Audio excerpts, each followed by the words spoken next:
الله أكبر الله أكبر لا إله إلا الله الله أكبر الله أكبر ولله الحمد الحمد لله الحمد لله نحمده ونستعينه ونستغفره ونعوذ بالله من شرور أنفسنا من يهده الله فلا مضل له ومن يضلله فلا هادي له ونشهد أن لا إله إلا الله وحده لا شريك له ونشهد أن سيدنا وحبيبنا وطبيبنا ومولانا محمدا عبده ورسوله الذي أرسله بالحق بشيرا ونذيرا وداعيا إلى الله بإذنه وسراجا منيرا فقد قال الله تعالى في كلامه المجيد وفي فرقانه الحميد صلى الله تعالى على خير خلقه محمد وعلى آله وبارك وسلم تسليما كثيرا كثيرا أما بعد فأعوذ بالله من الشيطان الرجيم بسم الله الرحمن الرحيم لن ينال الله لحومها ولا دماؤها ولكن يناله التقوى منكم وقال تعالى إنا أعطيناك الكوثر فصل لربك وانحر صدق الله المولانا العظيم وصدقاه رسوله النبي الكريم ونحن على ذلك والشاهدين والشاكرين والحمد لله رب العالمين وقال رسول الله صلى الله عليه وسلم إن الله لا ينظر إلى صوركم أموالكم ولكن ينظر إلى قلوبكم وأعمالكم وقال تعالى في شأن رسول الله صلى الله عليه وسلم إن الله وملائكته يصلون على النبي يا أيها الذين آمنوا صلوا عليه وسلموا تسليما সকলে মহব্বতের সহিত দরুদ ইব্রাহিম করি اللهم صل على محمد وعلى آل محمد كما صليت على إبراهيم وعلى آل إبراهيم إنك حميد مجيد اللهم بارك على محمد وعلى آل محمد كما باركت على إبراهيم وعلى آل إبراهيم إنك حميد مجيد الحمد لله আল্লাহ পাকের দরবারে অসংখ্য শুকরিয়া যে মহান রব্বুল আলামিন আমাদেরকে এই দুর্দিনের মাধ্যমেও সুস্থ রেখেছেন এবং আল্লাহ তাআলা আমাদেরকে ঈদুল আজহার দিন পর্যন্ত হায়াত দান করেছেন। ঈদুল আজহার ওয়াজিব নামাজ আদায় করার জন্য আসার বসার তৌফিক দান করেছেন। আমরা সেই মহান রব্বুল আলামিনের দরবারে শুকর ও গুজর আদায় স্বরূপ সকলে বলি আলহামদুলিল্লাহ। আল্লাহ তাআলা বলেন লা ইন শাকারতুম লা আযীদান্নাকুম, যারা আমার নিয়ামত পেয়ে শুকরিয়া আদায় করে আমি আল্লাহ তাআলা তাদের নিয়ামতকে আরো বাড়িয়ে দেই। সুবহানাল্লাহ। এই কারণে দুনিয়ার জমিনে আল্লাহ তাআলা যেহেতু আমাদেরকে পাঠিয়েছেন, আল্লাহ তাআলার নিয়ামতের বেশি বেশি শুকরিয়া আদায় করা। দুনিয়ার জমিনে আল্লাহ তাআলা দুই প্রকারের মানুষ সৃষ্টি করেছেন। দুই প্রকারের মানুষ সৃষ্টি করেছেন। মানুষ এক প্রকার, তার মাধ্যমে দুই প্রকার, দুই দলে ভাগ হয়ে গেছে মানুষ। একদল হলো যারা কোরআন, রাসূল সাল্লাল্লাহু আলাইহি ওয়াসাল্লাম অর্থাৎ নবীদেরকে বিশ্বাস করে, কোরআনকে বিশ্বাস করে, তারা হলো মুসলমান। যারা কোরআন এবং হাদিস মানে আর নবীকে বিশ্বাস করে তারা হলো মুসলমান। আর যারা এগুলি মানে না তারা হলো অমুসলিম, যাদেরকে আমরা কাফের বলি। এই দুই প্রকার মানুষ দুনিয়ার জমিনে বিরাজমান এবং কি কিয়ামত পর্যন্ত থাকবে। আর তাদের মধ্য থেকে আমরা প্রথম প্রকার মানুষ যারা মুসলমান। যার নাম মুসলমান। আমরা মুসলমান হিসেবে যে দুনিয়ার জমিনে আল্লাহ তাআলা আমাদেরকে পাঠাইলেন, আমরা আল্লাহ তাআলার জন্য কি করলাম একটু হিসাব যদি আমরা করি, আমাদের নিজের কাজের হিসাব যেভাবে আমরা করি, নিজের কাজের হিসাব, নিজের টাকার হিসাব যেভাবে আমরা করি, এইভাবে যদি আমরা একটু করি যে আল্লাহ তাআলা আমাদেরকে দুনিয়ার জমিনে পাঠাইছেন, আমরা দুনিয়ার জমিনে এসে কি করলাম আল্লাহ তাআলার জন্য। এই যে আজকে পবিত্র ঈদুল আজহা, এই ঈদুল আজহার দিনে আমরা আসলাম আল্লাহ তাআলার ইবাদতের জন্য, যে ওয়াজিব নামাজ 2 রাকাত নামাজ আদায় করার জন্য। এরপর রাসূল সাল্লাল্লাহু আলাইহি ওয়াসাল্লাম বলেছেন, সুন্নতি আবিকুম ইব্রাহিম, তোমাদের পিতা ইব্রাহিম আলাইহিস সালামের সুন্নাত কুরবানি করা, তোমরা কুরবানি করো, কুরবানি করো। এরপর আমরা কুরবানি করব, নামাজের পরেই কুরবানি করব, নামাজ আদায় করে তারপর যাই কুরবানি করব। তার একটাই উদ্দেশ্য, আমাদের উদ্দেশ্যটা কি? এই সব কিছু করার একটাই উদ্দেশ্যটা কি? আল্লাহকে সন্তুষ্টি করা, একমাত্র আল্লাহ তাআলাকেই সন্তুষ্টি করা। আল্লাহ রাব্বুল আলামিন বলেন, দুনিয়ার জমিনে যদি তোমরা 2টা জিনিসকে ত্যাগ করতে পারো, আমি আল্লাহ তাআলা তোমাদের কাছে জান্নাতটা বিক্রি করে দেব। আর তার প্রমাণ আমরা আল্লাহ তাআলার কাছে এই পবিত্র ঈদুল আজহার দিনে দিতেছি। সুবহানাল্লাহ। বলবেন কিভাবে? আল্লাহ তাআলা কোরআনের মাধ্যমে বলেন, ইন্নাল্লাহা আশতারা মিনাল মুমিনিনা আনফুসাহুম ওয়া আমওয়ালুহুম বিআন্না লাহুম জান্নাত, তোমরা 2টা জিনিস ব্যয় করে দাও আমার রাস্তায়, আমি আল্লাহ তাআলা তোমাদের কাছে জান্নাতটা বিক্রি করে দেব। কি? 1 নাম্বার, নিজের কষ্টে উপার্জিত সম্পদ। কষ্টে উপার্জিত সম্পদ দিয়েই তো আমরা কুরবানি করব। কি বলেন? আমরা প্রমাণ করতে চাইতেছি আমরা আল্লাহ তাআলাকে সম্মুখে যে আমরা কষ্ট করে যে সম্পদ উপার্জন করেছি, এই সম্পদ আল্লাহর রাস্তায় ব্যয় করে আমরা প্রমাণ করে দিয়েছি যে আল্লাহ তাআলাকে খুশি করার জন্য, আল্লাহ তাআলার ইবাদত পালন করার জন্য আমরা সব কিছু করতে পারি। কথা বলেন ঠিক কিনা? কারণ আপনি আর আমি যে সম্পদ উপার্জন করি, এই সম্পদটা অনেক কষ্টের পরে আসে নিজের পকেটে, অনেক কষ্টের পরে। আল্লাহ বলেছেন, তোমার এই সম্পদটা যদি আমার রাস্তায় ব্যয় করতে পারো, আর 2 নাম্বার হলো তোমাদের জানটা, তোমাদের জীবনটা আমার রাস্তায় যদি ব্যয় করতে পারো, আমি আল্লাহ তাআলাকে তোমাদেরকে জান্নাতের সুসংবাদ দিলাম। সুবহানাল্লাহ। এই জন্য দুনিয়ার জমিনে এসেছি, আল্লাহ তাআলার দেওয়া জান, আল্লাহ তাআলার দেওয়া মাল আল্লাহর রাস্তায় খরচ করব। তাতে আমাদের কি? মিম্মা রাযাকনাকুম, আল্লাহ তাআলা বলেন, আমি যেই রিজিক দিয়েছি, তোমরা ভেবেছো এই রিজিকটা তোমরা কামাই করছো, আসলে না। এই রিজিক আমি তোমাদেরকে দেই, আবার তোমাদের কাছ থেকে ছিনিয়ে নেই। এই রিজিক আবার নিয়ে ওই গরিবদেরকে দিয়ে আমি ধনী বানায় দিই। হচ্ছে না এরকম? দুনিয়ার জমিনে যারা গরিব ছিল, কিছু 5-10 বছর আগে গরিব ছিল, তেমন ভালো চলতে পারতো না, এখন খুব ভালো চলে, এখন তার সম্পদের অভাব নাই। এটাই হলো দুনিয়ার খেলা। আল্লাহ তাআলা একজনের কাছ থেকে নেয়, আরেকজনকে দিয়ে দেয়। যে শুকরিয়া আদায় করে আল্লাহ তাআলা তাকেই বাড়ায় দেয়। সুবহানাল্লাহ।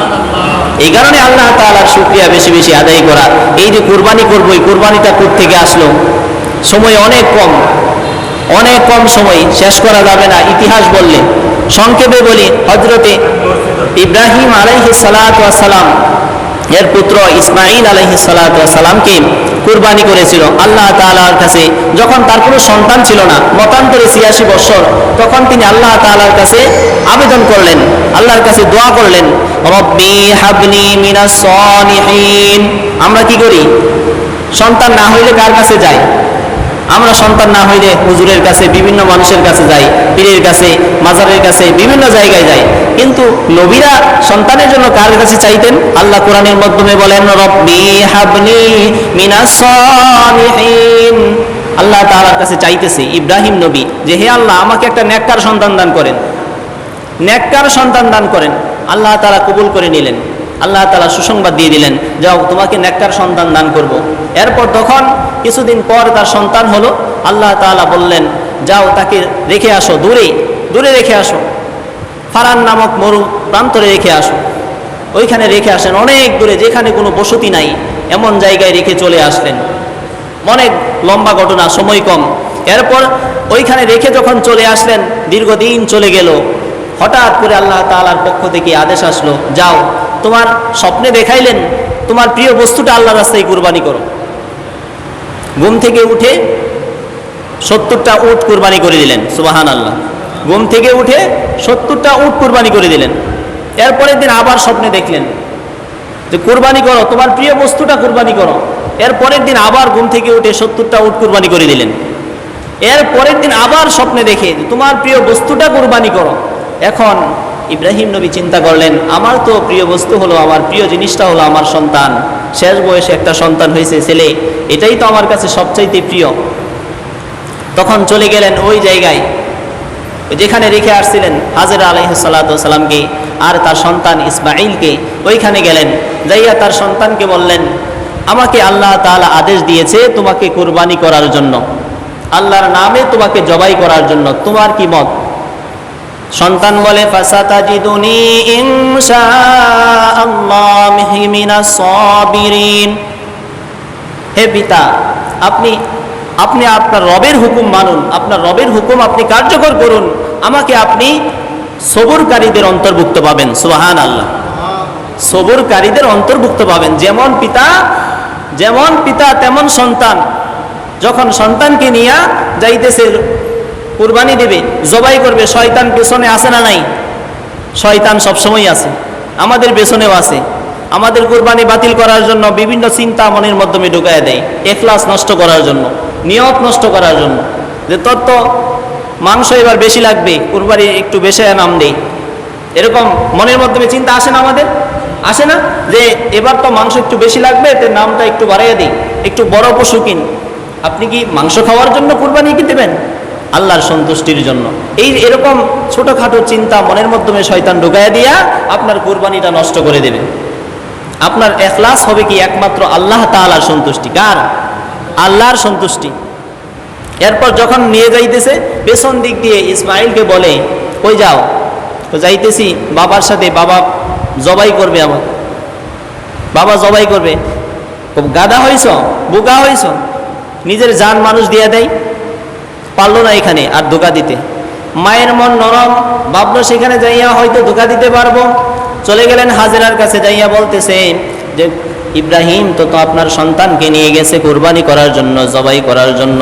বলে, কি বলো? বাবা কখনো সন্তানকে জবাই করতে পারে না।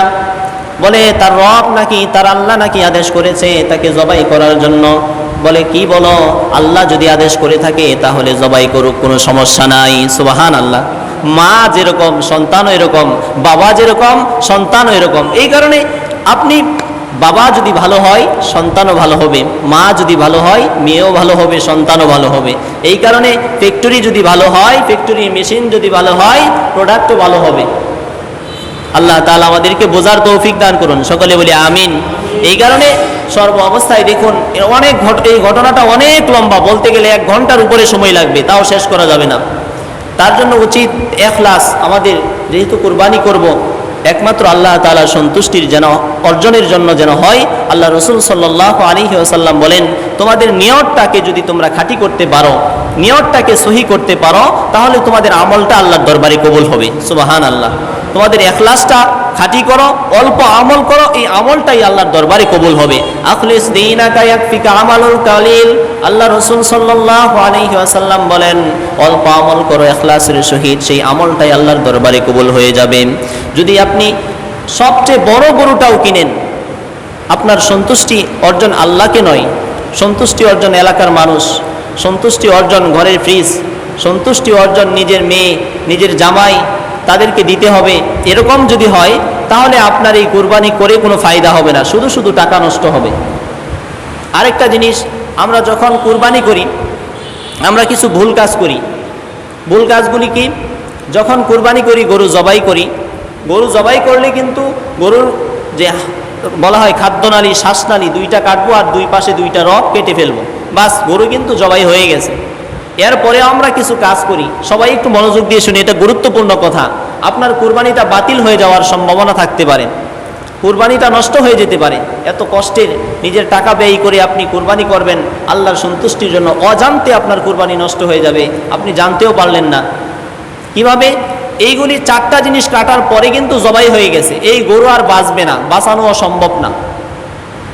অটোমেটিকলি আস্তে আস্তে সে নিস্তেজ হয়ে যাবে, কিছুক্ষণ পর মারা যাবে। কিন্তু আমরা কি করি? গুতা দিই, গুতা, ছুরি নিয়ে কি করি? গুতা দিই মাঝখানে, ঘাড়ের মাঝখানে, গলার মাঝখানে গুতা দেয় হাড্ডির মাঝখানে, এর দ্বারা গরু স্ট্রোক করার সম্ভাবনা থাকে, সায়েন্টিফিক বলে গরু স্ট্রোক করার সম্ভাবনা থাকে। আর এই আঘাতটা নার্ভের মাধ্যমে যেয়ে পড়তে পারে, যদি নার্ভের মাধ্যমে পড়ে গরু স্ট্রোক করার সম্ভাবনা থাকে, আর তখন গরুটা হত্যা হয়ে যাবে। তখন স্ট্রোক করে যদি মারা যায় আমরা কি বলবো, এটাকে জবাই, হত্যা হয়ে যায়, তখন গরু হত্যা হয়ে যাবে, তখন আর জবাই হলো না। এই কারণে যদি হত্যা করা হয় তখন কি আর কুরবানি হলো? তখন কি কুরবানি হলো? হত্যা হয়ে গেলে কুরবানি হলো? কুরবানি হলো না, তখন কিন্তু কুরবানি বাতিল হয়ে যাওয়ার সম্ভাবনা থাকে। এই কারণে আমরা জবাই করব, জবাই করার পর সাবধান, কেউ আমরা খোঁচা দেব না, ছুরি দিয়ে খোঁচা দেব না। আরেকটা কাজ করি, গরু জবাই করা শেষ হতে না হতেই আমরা ছুরি দিয়ে গরুর পা কাটা শুরু করি। এই কাজটা করব না একদম। গরুর যখন শ্বাসনালী, খাদ্যনালী, রগ কাটা হয়ে যায়, 4টা রগ, তখন আর এই গরু কিন্তু বাঁচবে না। কিছুক্ষণ পর সময় হয়তো নেবে, কিছু সময় নেওয়ার পর কিছুক্ষণ পর দেখবেন অটোমেটিকলি নিস্তেজ হয়ে গেছে। এখন আমরা একটু তাড়াহুড়া করার কারণে আমরা রগ কাটা শুরু করি পায়ের। আল্লাহ রসুল সাল্লাল্লাহু আলাইহি ওয়াসাল্লাম বলেন তোমরা ইহসান করো, আর আপনি কি করলেন? জবাই করলেন, জবাই করার পর আবার জুলুম করলেন, জবাই করলেন আবার জুলুম করলেন, পা কাটলেন। এটা করব না। আরেকটা কাজ করি আমরা, যখন গরুর সামনে আমরা করি কি, ছুরি ধার দিই, গরুর সামনে রাইখা ছুরি ধার দিই না, ছুরি ধার দিই। এই কাজটাও করবেন না, এই কাজটাও করবেন না, গরুর সামনে রেখে ছুরি ধার দিবেন না। আরও কাজ করি, এভাবে বলতে গেলে অনেক কথাই, আমরা যে কাজগুলি করি এগুলি আমরা না করা উচিত। এরপরে দেখা যায় যে আমরা নাম লিখি, খাতার মাধ্যমে নাম লিখে হাতে দিই, এই কাজটাও করবেন না। এটা কোনো কোরআন হাদিসের সাথে নাই, সম্পর্ক নাই, কোথাও নাই, এটা মানুষের আবিষ্কার। নাম লিখে হাতে হাতে দিবেন না, হুজুরের হাতে দেয় নাম লেখা, হুজুর পয়রা দেন। আসলে এটা অন্তরের কাজ। আপনি যতই নাম লেখেন, যতই সার্টিফিকেট নিয়ে আসেন, আপনার এখলাস যদি না থাকে, আপনার নিয়ত যদি খাঁটি না থাকে, আপনি নাম যতই লিখে দেন, যত বড় কাগজের মাধ্যমে, আপনার কুরবানি কবুল হবে না। এই কারণে আপনার এখলাস, নিয়তটাকে সহি করেন, আপনার নিয়তটাকে ভালো করেন, দেখবেন এইসবের দরকার নাই। এই হাতে লেখা লিখে হুজুরের হাতে দিবেন না, এটা প্রচলিত হয়ে গেছে, উঠতে দেরি লাগবে। তবে এটা কোরআন হাদিসের কোথাও নাই, অনেক দিন যাবত হচ্ছে, এটা বাদ দিব ইনশাআল্লাহ। এরপরে যে এখলাসের কথা বললাম, আপনার যদি এখলাসই না থাকে, আপনি কুরবানি করে কি করবেন? এই কুরবানি থেকে আপনি কি শিখলেন? শুধু মাংস খাওয়া। কুরবানি করে আপনি কুরবানি থেকে কি শিখলেন?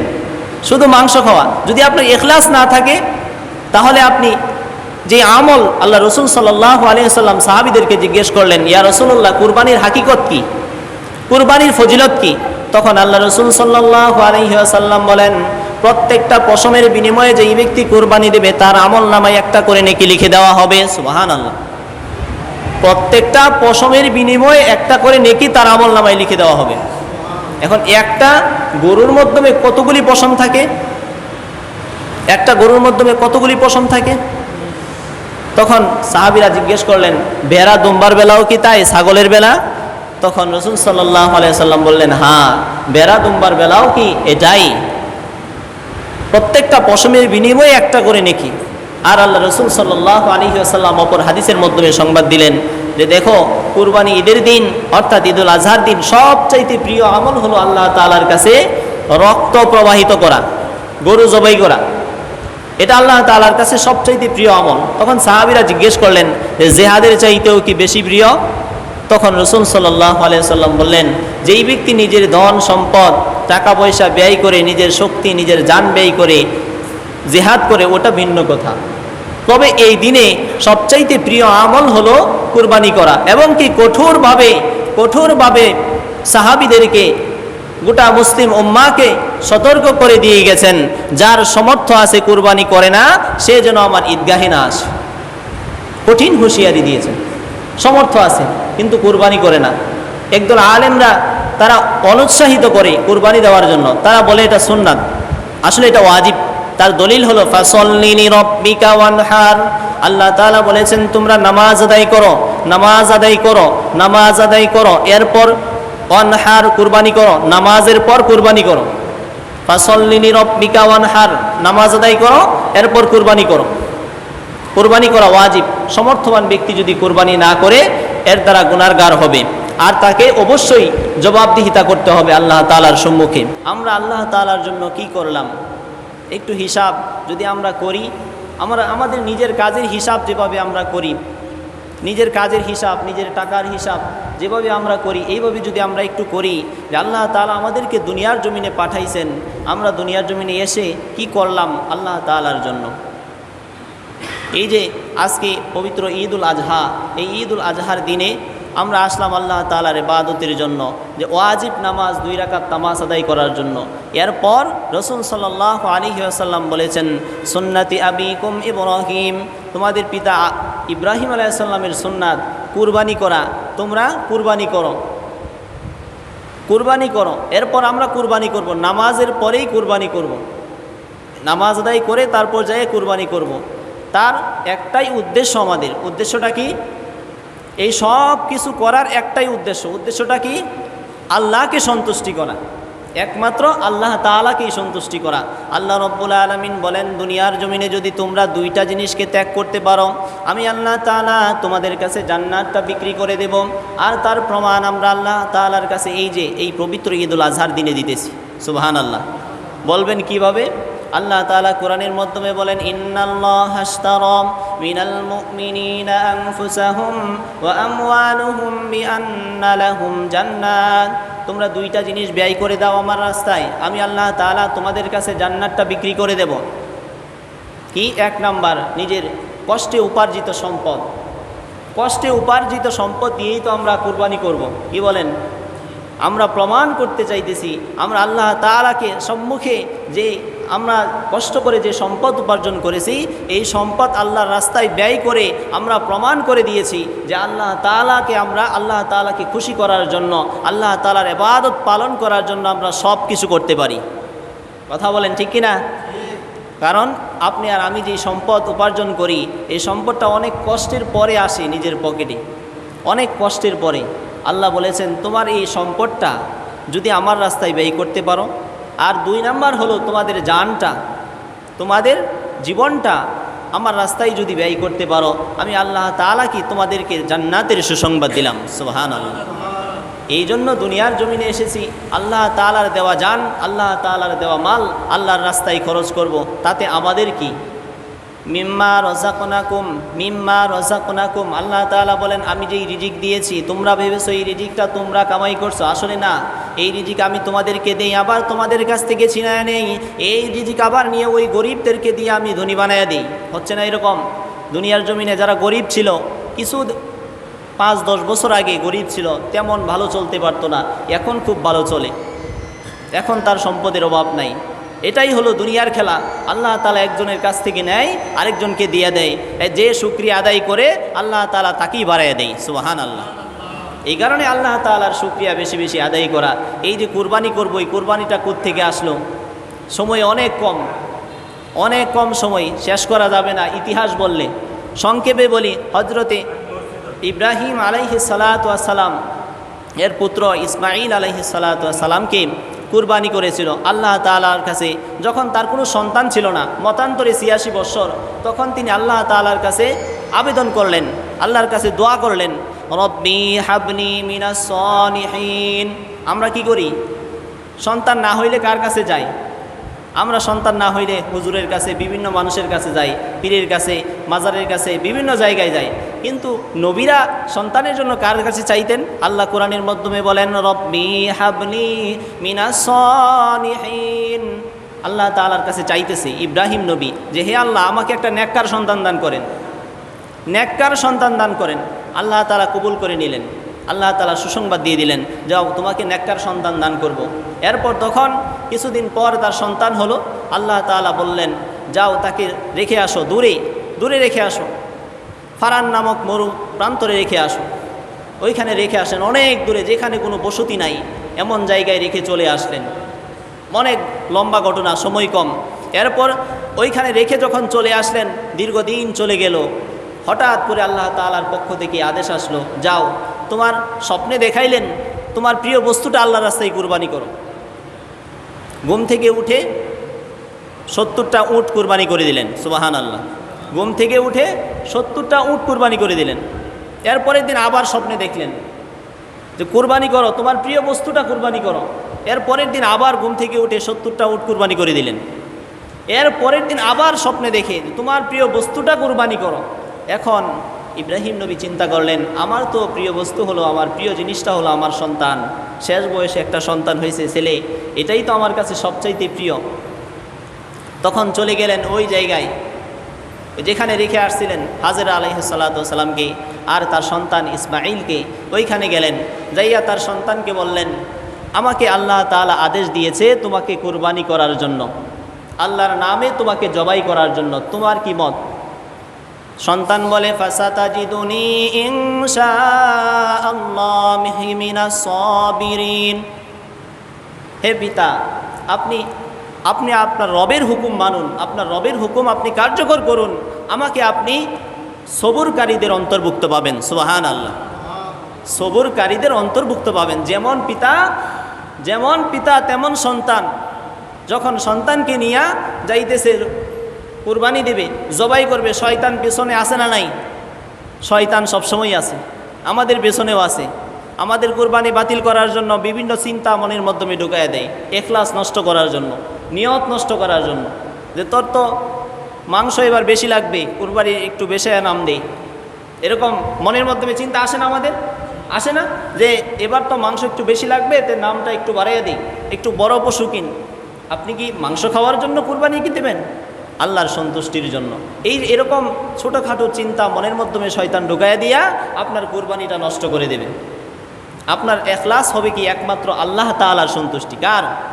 আল্লাহর সন্তুষ্টি। এরপর যখন নিয়ে যাইতেছে, পেছন দিক দিয়ে ইসমাঈলকে বলে, কই যাও? তো যাইতেছি বাবার সাথে, বাবা জবাই করবে আমার, বাবা জবাই করবে। গাধা হইছ, বোকা হইছ, নিজের জান মানুষ দিয়ে দেয়, পারল না এখানে আর ধোকা দিতে। মায়ের মন নরম, ভাবলো সেখানে যাইয়া হয়তো ধোকা দিতে পারবো। চলে গেলেন হাজেরার কাছে, যাইয়া বলতেছে যে ইব্রাহিম তো আপনার সন্তানকে নিয়ে গেছে কুরবানি করার জন্য, জবাই করার জন্য। বলে কি বলো? বাবা কখনো সন্তানকে জবাই করতে পারে না। বলে তার রব নাকি, তার আল্লাহ নাকি আদেশ করেছে তাকে জবাই করার জন্য। বলে কি বলো? আল্লাহ যদি আদেশ করে থাকে তাহলে জবাই করুক, কোনো সমস্যা নাই। সুবহানাল্লাহ। মা যেরকম সন্তানও এরকম, বাবা যেরকম সন্তানও এরকম। এই কারণে আপনি বাবা যদি ভালো হয় সন্তানও ভালো হবে, মা যদি ভালো হয় মেয়েও ভালো হবে, সন্তানও ভালো হবে। এই কারণে ফ্যাক্টরি যদি ভালো হয়, ফ্যাক্টরির মেশিন যদি ভালো হয়, প্রোডাক্টও ভালো হবে। আল্লাহ তাআলা আমাদেরকে বোঝার তৌফিক দান করুন, সকলে বলি আমিন। এই কারণে সর্ব অবস্থায় দেখুন, এই ঘটনাটা অনেক লম্বা, বলতে গেলে 1 ঘন্টার উপরে সময় লাগবে, তাও শেষ করা যাবে না। তার জন্য উচিত ইখলাস আমাদের, যেহেতু কুরবানি করব একমাত্র আল্লাহ তাআলার সন্তুষ্টির যেন অর্জনের জন্য যেন হয়। আল্লাহ রাসূল সাল্লাল্লাহু আলাইহি ওয়াসাল্লাম বলেন, তোমাদের নিয়তটাকে যদি তোমরা খাঁটি করতে পারো, নিয়তটাকে সহি করতে পারো, তাহলে তোমাদের আমলটা আল্লাহর দরবারে কবুল হবে। সুবহানাল্লাহ। তোমাদের ইখলাসটা খাঁটি করো, অল্প আমল করো, এই আমলটাই আল্লাহর দরবারে কবুল হবে। আখলিস দীনাকা ইয়াকফিকা আমালুল কালিল। আল্লাহ রাসূল সাল্লাল্লাহু আলাইহি ওয়াসাল্লাম বলেন, অল্প আমল করো ইখলাসের সহিত, সেই আমলটাই আল্লাহর দরবারে কবুল হয়ে যাবে। যদি আপনি সবচেয়ে বড় গরুটাও কিনেন, আপনার সন্তুষ্টি অর্জন আল্লাহকে নয়, সন্তুষ্টি অর্জন এলাকার মানুষ, সন্তুষ্টি অর্জন ঘরের ফ্রিজ, সন্তুষ্টি অর্জন নিজের মেয়ে, নিজের জামাই, তাদেরকে দিতে হবে। এরকম যদি হয় তাহলে আপনার এই কুরবানি করে কোনো ফায়দা হবে না, শুধু শুধু টাকা নষ্ট হবে। আরেকটা জিনিস, আমরা যখন কুরবানি করি আমরা কিছু ভুল কাজ করি। ভুল কাজগুলি কি?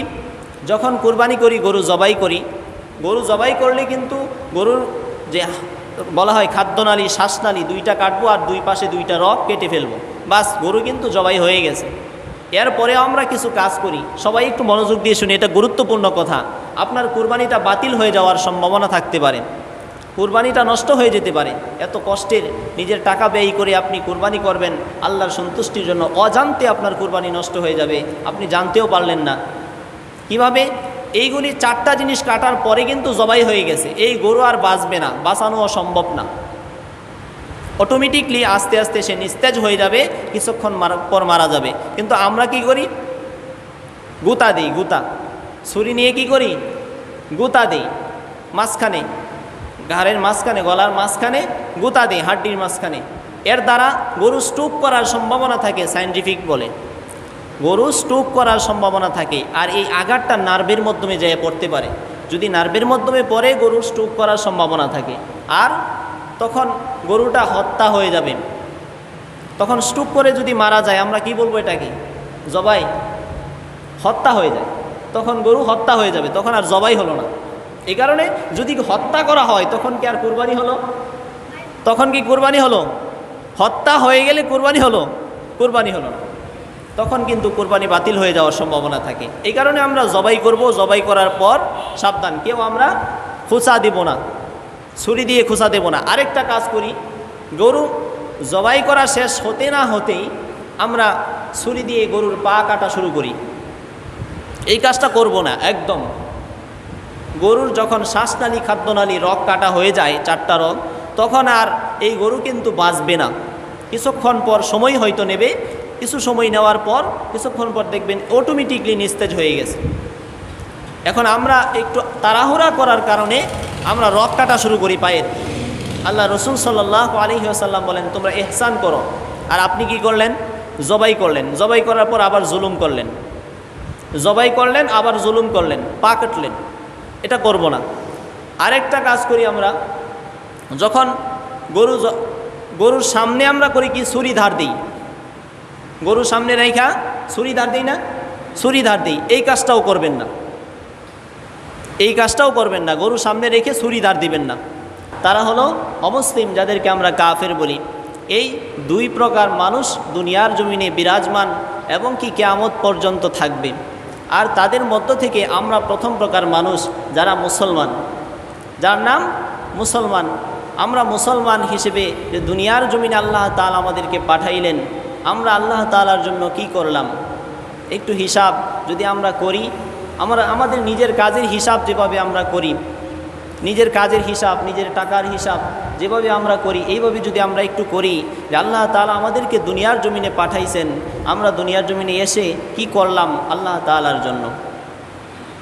এই যে আজকে পবিত্র ঈদুল আজহা, এই ঈদুল আজহার দিনে আমরা আসলাম আল্লাহ তাআলার ইবাদতের জন্য, যে ওয়াজিব নামাজ 2 রাকাত নামাজ আদায় করার জন্য।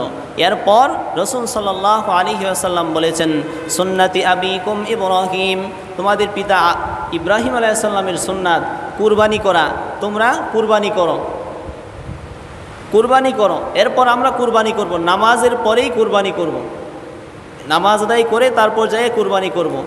তার একটাই উদ্দেশ্য, আমাদের উদ্দেশ্যটা কি? এই সব কিছু করার একটাই উদ্দেশ্যটা কি? আল্লাহকে সন্তুষ্টি করা, একমাত্র আল্লাহ তাআলাকেই সন্তুষ্টি করা। আল্লাহ রব্বুল আলামিন বলেন, দুনিয়ার জমিনে যদি তোমরা 2টা জিনিসকে ত্যাগ করতে পারো, আমি আল্লাহ তাআলা তোমাদের কাছে জান্নাতটা বিক্রি করে দেব। আর তার প্রমাণ আমরা আল্লাহ তাআলার কাছে এই পবিত্র ঈদুল আজহার দিনে দিতেছি। সুবহানাল্লাহ। বলবেন কিভাবে? আল্লাহ তাআলা কোরআনের মাধ্যমে বলেন, ইন্নাল্লাহা আশতারা মিনাল মুমিনিনা আনফুসাহুম ওয়া আমওয়ালুহুম বিআন্না লাহুম জান্নাত। তোমরা 2টা জিনিস ব্যয় করে দাও আমার রাস্তায়, আমি আল্লাহ তাআলা তোমাদের কাছে জান্নাতটা বিক্রি করে দেব। কি? 1 নাম্বার, নিজের কষ্টে উপার্জিত সম্পদ। কষ্টে উপার্জিত সম্পদ দিয়েই তো আমরা কুরবানি করব। কি বলেন? আমরা প্রমাণ করতে চাইতেছি আমরা আল্লাহ তাআলাকে সম্মুখে যে আমরা কষ্ট করে যে সম্পদ উপার্জন করেছি, এই সম্পদ আল্লাহর রাস্তায় ব্যয় করে আমরা প্রমাণ করে দিয়েছি যে আল্লাহ তাআলাকে খুশি করার জন্য, আল্লাহ তাআলার ইবাদত পালন করার জন্য আমরা সব কিছু করতে পারি। কথা বলেন ঠিক কিনা? কারণ আপনি আর আমি যে সম্পদ উপার্জন করি, এই সম্পদটা অনেক কষ্টের পরে আসে নিজের পকেটে, অনেক কষ্টের পরে। আল্লাহ বলেছেন তোমার এই সম্পদটা যদি আমার রাস্তায় ব্যয় করতে পারো, আর 2 নাম্বার হলো তোমাদের জানটা, তোমাদের জীবনটা আমার রাস্তায় যদি ব্যয় করতে পারো, আমি আল্লাহ তাআলা কি তোমাদেরকে জান্নাতের সুসংবাদ দিলাম। সুবহানাল্লাহ। এই জন্য দুনিয়ার জমিনে এসেছি, আল্লাহ তাআলার দেওয়া জান, আল্লাহ তাআলার দেওয়া মাল আল্লাহর রাস্তায় খরচ করব। তাতে আমাদের কি? মিম্মা রাযাকনাকুম। আল্লাহ তাআলা বলেন, আমি যেই রিজিক দিয়েছি তোমরা ভেবেছো এই রিজিকটা তোমরা কামাই করছো, আসলে না। এই রিজিক আমি তোমাদেরকে দেই, আবার তোমাদের কাছ থেকে ছিনায় নেই। এই রিজিক আবার নিয়ে ওই গরিবদেরকে দিয়ে আমি ধনী বানায় দিই। হচ্ছে না এরকম? দুনিয়ার জমিনে যারা গরিব ছিল, কিছু 5-10 বছর আগে গরিব ছিল, তেমন ভালো চলতে পারতো না, এখন খুব ভালো চলে, এখন তার সম্পদের অভাব নাই। এটাই হলো দুনিয়ার খেলা। আল্লাহ তাআলা একজনের কাছ থেকে নেয়, আরেকজনকে দিয়ে দেয়। যে শুকরিয়া আদায় করে আল্লাহ তাআলা তাকেই বাড়াইয়া দেয়। সুবহানাল্লাহ। এই কারণে আল্লাহ তাআলার শুকরিয়া বেশি বেশি আদায় করা। এই যে কুরবানি করবো, এই কুরবানিটা কোত্থেকে আসলো? সময় অনেক কম সময়, শেষ করা যাবে না ইতিহাস বললে। সংক্ষেপে বলি, হজরতে ইব্রাহিম আলাইহিস সালাতু ওয়াস সালাম এর পুত্র ইসমাঈল আলাইহিস সালাতু ওয়াস সালামকে কুরবানি করেছিল আল্লাহ তাআলার কাছে। যখন তার কোনো সন্তান ছিল না, মতান্তরে 86 বৎসর, তখন তিনি আল্লাহ তাআলার কাছে আবেদন করলেন, আল্লাহর কাছে দোয়া করলেন, রব্বি হাবনি মিনাস সালিহিন। আমরা কি করি? সন্তান না হইলে কার কাছে যাই? আমরা সন্তান না হইলে হুজুরের কাছে, বিভিন্ন মানুষের কাছে যাই, পীরের কাছে, মাজারের কাছে, বিভিন্ন জায়গায় যাই। কিন্তু নবীরা সন্তানের জন্য কার কাছে চাইতেন? আল্লাহ কোরআনের মাধ্যমে বলেন, রব্বি হাবনি মিনাস সালিহিন। আল্লাহ তাআলার কাছে চাইতেছে ইব্রাহিম নবী যে, হে আল্লাহ, আমাকে একটা নেককার সন্তান দান করেন, নেককার সন্তান দান করেন। আল্লাহ তাআলা কবুল করে নিলেন। আল্লাহ তাআলা সুসংবাদ দিয়ে দিলেন, যাও, তোমাকে নেককার সন্তান দান করব। এরপর তখন কিছুদিন পর তার সন্তান হলো। আল্লাহ তাআলা বললেন, যাও, তাকে রেখে আসো, দূরে রেখে আসো, ফারান নামক মরু প্রান্তরে রেখে আসো। ওইখানে রেখে আসেন, অনেক দূরে, যেখানে কোনো বসতি নাই, এমন জায়গায় রেখে চলে আসলেন। অনেক লম্বা ঘটনা, সময় কম। এরপর ওইখানে রেখে যখন চলে আসলেন, দীর্ঘদিন চলে গেল। হঠাৎ করে আল্লাহ তাআলার পক্ষ থেকে আদেশ আসলো, যাও, তোমার স্বপ্নে দেখাইলেন তোমার প্রিয় বস্তুটা আল্লাহর রাস্তায় কুরবানি করো। ঘুম থেকে উঠে 70টা উট কুরবানি করে দিলেন। সুবহানাল্লাহ। ঘুম থেকে উঠে 70টা উট কুরবানি করে দিলেন। এরপরের দিন আবার স্বপ্নে দেখলেন যে কুরবানি করো, তোমার প্রিয় বস্তুটা কুরবানি করো। এরপরের দিন আবার ঘুম থেকে উঠে 70টা উট কুরবানি করে দিলেন। এরপরের দিন আবার স্বপ্নে দেখে তোমার প্রিয় বস্তুটা কুরবানি করো। এখন ইব্রাহিম নবী চিন্তা করলেন, আমার তো প্রিয় বস্তু হলো, আমার প্রিয় জিনিসটা হলো আমার সন্তান। শেষ বয়সে একটা সন্তান হয়েছে, ছেলে, এটাই তো আমার কাছে সবচাইতে প্রিয়। তখন চলে গেলেন ওই জায়গায় যেখানে রেখে আসছিলেন হাজেরা আলাইহিস সালাতু ওয়াস সালামকে আর তার সন্তান ইসমাঈলকে। ওইখানে গেলেন, যাইয়া তার সন্তানকে বললেন, আমাকে আল্লাহ তাআলা আদেশ দিয়েছে তোমাকে কুরবানি করার জন্য, আল্লাহর নামে তোমাকে জবাই করার জন্য, তোমার কি মত? সন্তান বলে, ফাসাতাজিদুনি ইনশাআল্লাহু মিনাস সাবিরিন। হে পিতা, আপনি আপনার রবের হুকুম মানুন, আপনার রবের হুকুম আপনি কার্যকর করুন, আমাকে আপনি সবুরকারীদের অন্তর্ভুক্ত পাবেন। সুবহানাল্লাহ। সবুরকারীদের অন্তর্ভুক্ত পাবেন। যেমন পিতা তেমন সন্তান। যখন সন্তানকে নিয়ে যাইতেছে কুরবানি দেবে, জবাই করবে, শয়তান পেছনে আসে না নাই? শয়তান সবসময় আছে, আমাদের পেছনেও আছে। আমাদের কুরবানি বাতিল করার জন্য বিভিন্ন চিন্তা মনের মাধ্যমে ঢুকায় দেয়, ইখলাস নষ্ট করার জন্য, নিয়ত নষ্ট করার জন্য, যে তোর তো মাংস এবার বেশি লাগবে, কুরবানি একটু বেশি নাম দেই। এরকম মনের মাধ্যমে চিন্তা আসে না আমাদের? আসে না? যে এবার তো মাংস একটু বেশি লাগবে, তে নামটা একটু বাড়াইয়া দিই, একটু বড় পশু কিন। আপনি কি মাংস খাওয়ার জন্য কুরবানি কি দেবেন? আল্লাহর সন্তুষ্টির জন্য। এরকম ছোটোখাটো চিন্তা মনের মাধ্যমে শয়তান ঢুকাইয়া দিয়া আপনার কুরবানিটা নষ্ট করে দেবে। আপনার ইখলাস হবে কি একমাত্র আল্লাহ তাআলার সন্তুষ্টি। কার? আল্লাহর সন্তুষ্টি। এরপর যখন নিয়ে যাইতেছে, পেছন দিক দিয়ে ইসমাঈলকে বলে, কই যাও? তো যাইতেছি বাবার সাথে, বাবা জবাই করবে, আমার বাবা জবাই করবে। গাদা হইছ, বোকা হইছ, নিজের জান মানুষ দিয়ে দেয়, পারলো না এখানে আর ধোকা দিতে। মায়ের মন নরম, ভাবলো সেখানে যাইয়া হয়তো ধোকা দিতে পারবো। চলে গেলেন হাজেরার কাছে, যাইয়া বলতেছে যে ইব্রাহিম তো আপনার সন্তানকে নিয়ে গেছে কুরবানি করার জন্য, জবাই করার জন্য। বলে, কি বলো? বাবা কখনো সন্তানকে জবাই করতে পারে না। বলে, তার রব নাকি, তার আল্লাহ নাকি আদেশ করেছে তাকে জবাই করার জন্য। বলে, কি বলো? আল্লাহ যদি আদেশ করে থাকে তাহলে জবাই করুক, কোনো সমস্যা নাই। সুবহানাল্লাহ। মা যেরকম সন্তানও এরকম, বাবা যেরকম সন্তানও এরকম। এই কারণে আপনি, বাবা যদি ভালো হয় সন্তানও ভালো হবে, মা যদি ভালো হয় মেয়েও ভালো হবে, সন্তানও ভালো হবে। এই কারণে ফ্যাক্টরি যদি ভালো হয়, ফ্যাক্টরির মেশিন যদি ভালো হয়, প্রোডাক্টও ভালো হবে। আল্লাহ তাআলা আমাদেরকে বোঝার তৌফিক দান করুন, সকলে বলি আমিন। এই কারণে সর্ব অবস্থায় দেখুন এই ঘটনাটা অনেক লম্বা, বলতে গেলে 1 ঘন্টার উপরে সময় লাগবে, তাও শেষ করা যাবে না। তার জন্য উচিত ইখলাস আমাদের, যেহেতু কুরবানি করব একমাত্র আল্লাহ তাআলার সন্তুষ্টির যেন অর্জনের জন্য যেন হয়। আল্লাহ রসুল সাল্লাল্লাহু আলাইহি ওয়াসাল্লাম বলেন, তোমাদের নিয়তটাকে যদি তোমরা খাঁটি করতে পারো, নিয়তটাকে সহি করতে পারো, তাহলে তোমাদের আমলটা আল্লাহর দরবারে কবুল হবে। সুবহানাল্লাহ। তোমাদের ইখলাসটা খাঁটি করো, অল্প আমল করো, এই আমলটাই আল্লাহর দরবারে কবুল হবে। আখলিস দীনাকা ইয়াকফিকা আমালুল কালিল। আল্লাহ রসুল সাল্লাল্লাহু আলাইহি ওয়াসাল্লাম বলেন, অল্প আমল করো ইখলাসের সহিত, সেই আমলটাই আল্লাহর দরবারে কবুল হয়ে যাবে। যদি আপনি সবচেয়ে বড় গরুটাও কিনেন, আপনার সন্তুষ্টি অর্জন আল্লাহকে নয়, সন্তুষ্টি অর্জন এলাকার মানুষ, সন্তুষ্টি অর্জন ঘরের ফ্রিজ, সন্তুষ্টি অর্জন নিজের মেয়ে, নিজের জামাই, তাদেরকে দিতে হবে, এরকম যদি হয় তাহলে আপনার এই কুরবানি করে কোনো ফায়দা হবে না, শুধু শুধু টাকা নষ্ট হবে। আরেকটা জিনিস, আমরা যখন কুরবানি করি আমরা কিছু ভুল কাজ করি। ভুল কাজগুলি কি? যখন কুরবানি করি, গরু জবাই করি, গরু জবাই করলে কিন্তু গরুর যে বলা হয় খাদ্যনালী, শ্বাসনালী, 2টা কাটবো আর 2 পাশে 2টা রগ কেটে ফেলবো, বাস গরু কিন্তু জবাই হয়ে গেছে। এরপরে আমরা কিছু কাজ করি, সবাই একটু মনোযোগ দিয়ে শুনি, এটা গুরুত্বপূর্ণ কথা। আপনার কুরবানিটা বাতিল হয়ে যাওয়ার সম্ভাবনা থাকতে পারে, কুরবানিটা নষ্ট হয়ে যেতে পারে। এত কষ্টের নিজের টাকা ব্যয় করে আপনি কুরবানি করবেন আল্লাহর সন্তুষ্টির জন্য, অজান্তে আপনার কুরবানি নষ্ট হয়ে যাবে, আপনি জানতেও পারলেন না। কিভাবে? এইগুলি 4টা জিনিস কাটার পরে কিন্তু জবাই হয়ে গেছে, এই গরু আর বাঁচবে না, বাঁচানো অসম্ভব না, অটোমেটিকলি আস্তে আস্তে সে নিস্তেজ হয়ে যাবে, কিছুক্ষণ পর মারা যাবে। কিন্তু আমরা কি করি? গুতা দিই, গুতা, ছুরি নিয়ে কি করি? গুতা দিই মাঝখানে, ঘাড়ের মাঝখানে, গলার মাঝখানে গুতা দিই, হাড্ডির মাঝখানে। এর দ্বারা গরু স্ট্রোক করার সম্ভাবনা থাকে, সায়েন্টিফিক বলে গরু স্ট্রোক করার সম্ভাবনা থাকে। আর এই আঘাতটা নার্ভের মাধ্যমে যেয়ে পড়তে পারে, যদি নার্ভের মাধ্যমে পড়ে গরুর স্ট্রোক করার সম্ভাবনা থাকে, আর তখন গরুটা হত্যা হয়ে যাবে। তখন স্ট্রোক করে যদি মারা যায়, আমরা কি বলবো এটাকে? জবাই, হত্যা হয়ে যায়, তখন গরু হত্যা হয়ে যাবে, তখন আর জবাই হলো না। এই কারণে যদি হত্যা করা হয় তখন কি আর কুরবানি হলো? তখন কি কুরবানি হলো? হত্যা হয়ে গেলে কুরবানি হলো?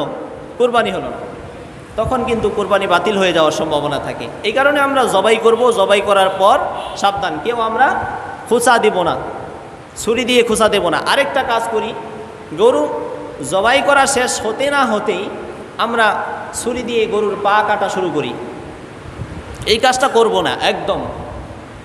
গরুর যখন শ্বাসনালী, খাদ্যনালী, রগ কাটা হয়ে যায়, 4টা রগ, তখন আর এই গরু কিন্তু বাঁচবে না। কিছুক্ষণ পর সময় হয়তো নেবে, কিছু সময় নেওয়ার পর কিছুক্ষণ পর দেখবেন অটোমেটিকলি নিস্তেজ হয়ে গেছে। এখন আমরা একটু তাড়াহুড়া করার কারণে আমরা রগ কাটা শুরু করি পায়ের। আল্লাহ রসুল সাল্লাল্লাহু আলাইহি ওয়াসাল্লাম বলেন, তোমরা ইহসান করো। আর আপনি কি করলেন? জবাই করলেন, জবাই করার পর আবার জুলুম করলেন, জবাই করলেন আবার জুলুম করলেন, পা কাটলেন, এটা করব না। আরেকটা কাজ করি আমরা, যখন গরুর সামনে আমরা করি কি? ছুরি ধার দিই, গরুর সামনে রেখা ছুরি ধার দিই না?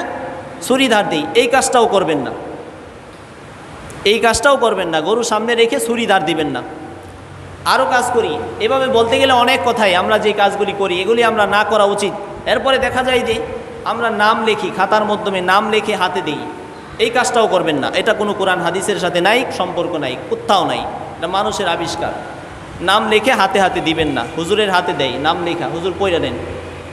আসলে এটা অন্তরের কাজ, আপনি যতই নাম লেখেন, যতই সার্টিফিকেট নিয়ে আসেন, আপনার ইখলাস যদি না থাকে, আপনার নিয়ত যদি খাঁটি না থাকে, আপনি নাম যতই লিখে দেন, যত বড় কাগজের মাধ্যমে, আপনার কুরবানি কবুল হবে না।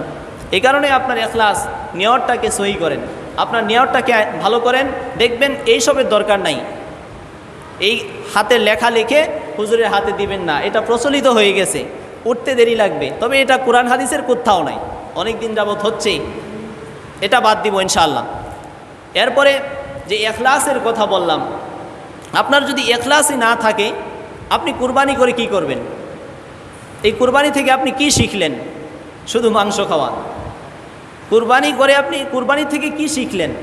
শুধু মাংস খাওয়া। যদি আপনার ইখলাস না থাকে, তাহলে আপনি যে আমল, আল্লাহ রসুল সাল্লাল্লাহু আলাইহি ওয়াসাল্লাম সাহাবীদেরকে জিজ্ঞেস করলেন, ইয়া রাসূলুল্লাহ, কুরবানির হাকিকত কি?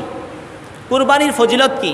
তখন আল্লাহ রসুল সাল্লাল্লাহু আলাইহি ওয়াসাল্লাম বলেন, প্রত্যেকটা পশমের বিনিময়ে যেই ব্যক্তি কুরবানি দেবে তার আমল নামায় একটা করে নেকি লিখে দেওয়া হবে। সুবহানাল্লাহ। প্রত্যেকটা পশমের বিনিময়ে একটা করে নেকি তার আমল নামায় লিখে দেওয়া হবে। এখন একটা গরুর মাধ্যমে কতগুলি পশম থাকে? একটা গরুর মাধ্যমে কতগুলি পশম থাকে? তখন সাহাবীরা জিজ্ঞেস করলেন, ভেড়া দুম্বার বেলাও কি তাই, ছাগলের বেলা? তখন রাসূল সাল্লাল্লাহু আলাইহি ওয়াসাল্লাম বললেন, হ্যাঁ, ভেড়া দুম্বার বেলাও কি এটাই, প্রত্যেকটা পশমের বিনিময়ে একটা করে নেকি। আর আল্লাহ রসুল সাল্লাল্লাহু আলাইহি ওয়াসাল্লাম অপর হাদিসের মাধ্যমে সংবাদ দিলেন যে দেখো, কুরবানি ঈদের দিন অর্থাৎ ঈদুল আজহার দিন সবচাইতে প্রিয় আমল হলো আল্লাহ তাআলার কাছে রক্ত প্রবাহিত করা, গরু জবাই করা। এটা আল্লাহ তাআলার কাছে সবচাইতে প্রিয় আমল। তখন সাহাবীরা জিজ্ঞেস করলেন যে জেহাদের চাইতেও কি বেশি প্রিয়? তখন রাসূল সাল্লাল্লাহু আলাইহি ওয়াসাল্লাম বললেন, যেই ব্যক্তি নিজের ধন সম্পদ টাকা পয়সা ব্যয় করে, নিজের শক্তি নিজের জান ব্যয় করে জিহাদ করে, ওটা ভিন্ন কথা। তবে এই দিনে সবচাইতে প্রিয় আমল হলো কুরবানি করা, এবং কি কঠোরভাবে সাহাবীদেরকে, গোটা মুসলিম উম্মাহকে সতর্ক করে দিয়ে গেছেন, যার সমর্থ আছে কুরবানি করে না সে যেন আমার ঈদগাহে না আসে। কঠিন হুঁশিয়ারি দিয়েছেন। সমর্থ আছে কিন্তু কুরবানি করে না। একদল আলেমরা তারা অনুৎসাহিত করে কুরবানি দেওয়ার জন্য, তারা বলে এটা সুন্নাত, আসলে এটা ওয়াজিব।